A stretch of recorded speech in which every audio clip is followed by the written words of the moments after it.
Bonjour, donc voici le petit texte que je vous propose aujourd'hui.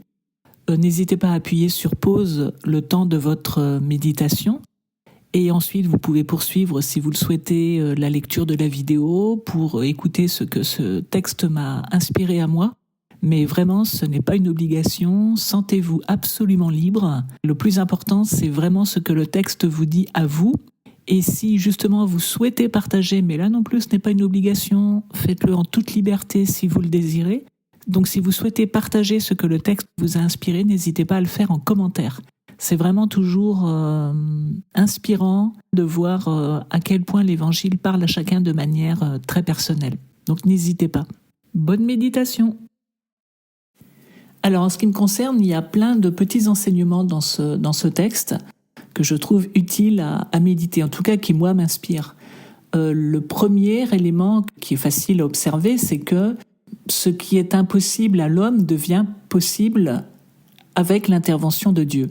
C'est-à-dire que ces pécheurs ont travaillé toute la nuit en vain, et sur une parole de Jésus qui les invite à aller encore plus loin, en eau profonde. J'aime bien cette précision d'aller en eau profonde, de jeter leur filet, d'avancer en eau profonde et de lâcher leur filet.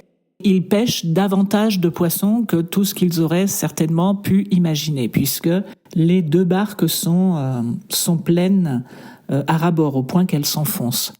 On observe aussi qu'en fait, ils n'ont pas beaucoup de travail à faire, parce que c'est avancer en eau profonde et lâcher les filets. Comme si les poissons allaient venir tout seuls dans les filets, sans vraiment que les hommes aient besoin de faire des efforts. Alors, et ça contraste encore plus avec tous les efforts qu'ils ont fournis au cours de la nuit. Donc en fait, ce qui est impossible à l'homme sans Dieu devient la même chose, exactement la même chose, devient possible à l'homme avec Dieu, sur la parole de Jésus. Ensuite, ce que j'aime bien, c'est que quelque part, ils ont respecté, ces disciples-là, ils ont respecté un certain nombre d'étapes qui visiblement étaient importantes pour Jésus, c'est-à-dire que malgré leur fatigue, malgré le fait qu'ils aient peiné toute la nuit pour rien, ils laissent Jésus, dans leur barque, enseigner les foules. Et on voit qu'il reste, donc probablement il l'écoute aussi. Et Jésus, ayant terminé de parler, leur permet de réaliser ce qu'ils ont échoué à faire au cours de la nuit. Mais ils l'ont laissé agir. Et donc en fait, ils ont respecté le temps de Jésus, le moment de Jésus. Et on voit que Jésus, du coup, ne les abandonne pas, ne les oublie pas. C'est-à-dire qu'il sait très bien quelles sont leurs peines et quand le moment est venu, il va combler leurs besoins au-delà de leurs espérances. Et on voit que ça aussi, c'est pas une fin en soi, c'est-à-dire le fait de pêcher ici une quantité astronomique de poissons, c'est pas une fin en soi, puisque le texte dit « Ayant ramené les bateaux à terre, laissant tout, ils le suivirent ». C'est-à-dire que les pêcheurs, ils vont même pas profiter de cette pêche mirobolante, ils vont laisser tout cela, sans doute pour leurs proches ou pour les gens qui étaient présents.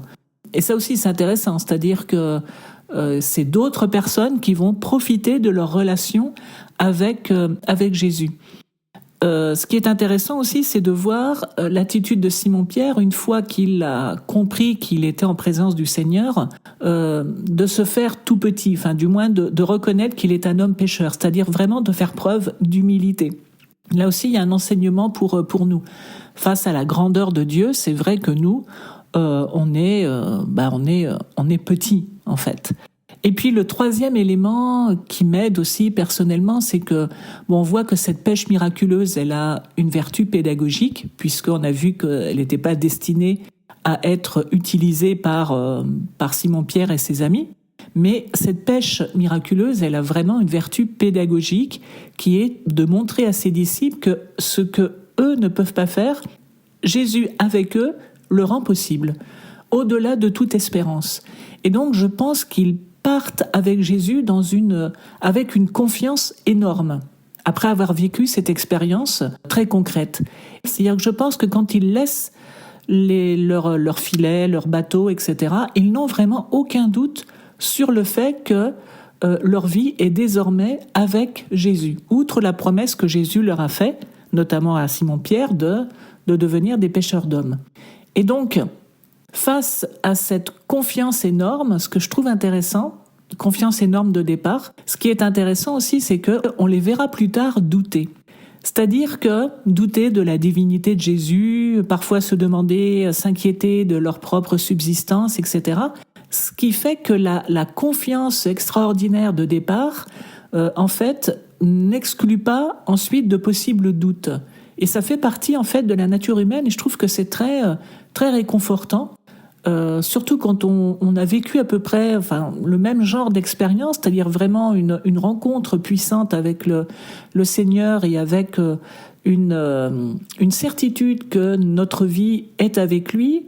Lorsqu'ensuite il y a des doutes éventuellement qui peuvent apparaître, en fait on se rend compte que ça fait partie en gros du chemin. C'est-à-dire que les disciples eux-mêmes sont partis sur des bases extrêmement solides, ce qui ne les empêchera pas ensuite d'avoir aussi quelques doutes. Donc voilà, je trouve qu'en fait il y a plein de petits enseignements dans ce texte qui en tout cas moi m'aident bien.